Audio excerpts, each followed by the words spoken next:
Ah, bonjour, bonjour, bonjour, bonjour, bonjour. I've just got back from work and I've been exhausted because it's quite a lot of hours for me. 8 hours for 4 days each week for 4 months. I'll be working for 4 months, but I've recently stopped smoking because I've tried a million times to stop smoking and it's been very difficult. But I have stopped because I'm beginning to dry out and look old, and I don't really like that. So, and I need the energy. Cigarettes steal you of energy, so rob you of energy.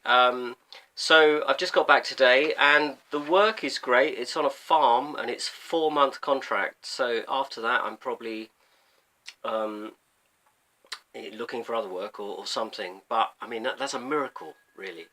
So I'm very, very, very pleased to have this work. Um, and it's, as I say, it's 28 hours a week for 4 months. So it's part-time, but it's exhausting. So we have these enormous polytunnels that are probably 70 or 80 meters long. And yesterday we were planting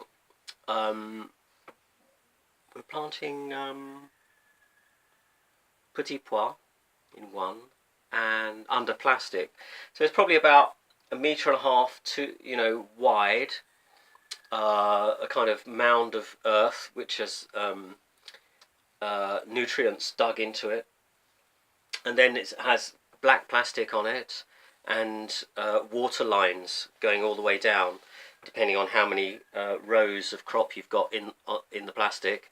So you create a hole and then you put in the plant. Yesterday was petit pois, which just has one row in the middle of this 1.5 metre wide thing. And then the other thing we planted was rocket. We were planting rocket. And then in the very early morning we were probably harvesting lettuce or something. So we're growing things like chard, onions, poirot. What's poirot in English? I forgot. Leeks, betterave, beetroot, parsley, coriander, potatoes, these sort of strange root things that are very similar to potatoes. They've got a really high plant, and they're really interesting. So very good for the digestion. It's all organic. It's all biologique. So I'm kind of learning quite a lot about growing things, and of course I have quite a big piece of land here, so I can grow quite a lot of stuff here this year, maybe if I get going. So this is a real absolute miracle that I've got this work. I thought I was back to begging and just asking people, telling people I have no money and hoping somebody would give me some money.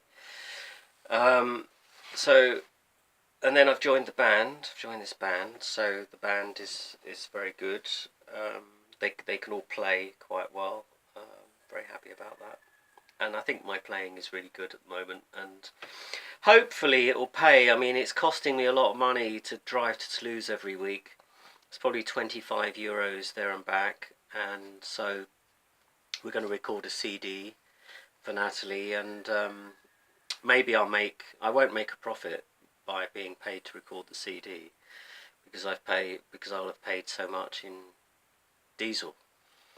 But yeah, my whole life is just like a normal life now. It's incredible.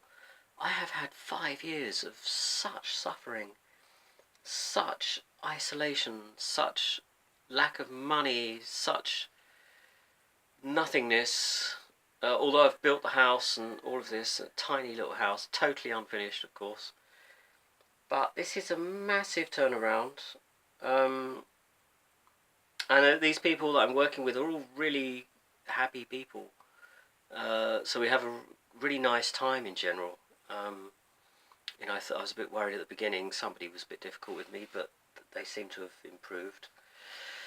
So yeah, it's really good. And so I'm learning about plants. I think that's what I should do. I think I should do do some planting this year, and maybe get into my gardening and into some music, and just try and be happy. And I got a letter from Karen, which I haven't really read, and it just gives me so much pain.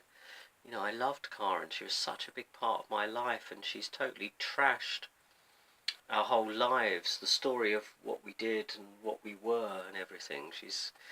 And then trashed me and left me, having having never, over like 16 years or something, never told me. She disagreed that I had half the profit of the house. She didn't tell me. She should have told me ages ago, because obviously I made the decision to come to France based on the fact that she knew I could be in real danger if she didn't uphold the contract. So after I was here a couple of years, she just cut the contract, because obviously she's totally selfish. And she's written to me, and I don't really want to read the letter, and I just think that she's been so extremely... she's really caused hardship, caused it because she's promised something and not lived up to it. And I based my whole existence here in France on that being okay. And she should have told me it wasn't okay, and she's come out with such a massive stream of lies. So it's a sad case. So I will go to court this year. I'm definitely going to take her to court. It's a miracle 2019 for me. I'm kind of okay. I have an immense amount of sadness a lot of the time, but I fit in really well with these people on the farm, and we're having a good time, and I make them laugh and they make me laugh, and we work very hard, and I'll get paid. And as I say, it's only 4 months, but it's a lifesaver, really. That's about it, really. I've got enormous amounts to say, but I'm so tired I can't really think of anything. But it would be nice to show you the cat. Come on, Buggy. Up we go. Oh, yes. Here's the cat. Come on, stay here for a minute. There we go. Look at that. Look at that. You monkey. This is my cat, Monkey. Oh, Monkey. And so I'm sitting in the... this is my bathroom. It's like a little greenhouse, really. And this is where I take a shower, once a year. And it's really sunny and warm in this room. And it's a nice place to sit, because you can see the forest just over there.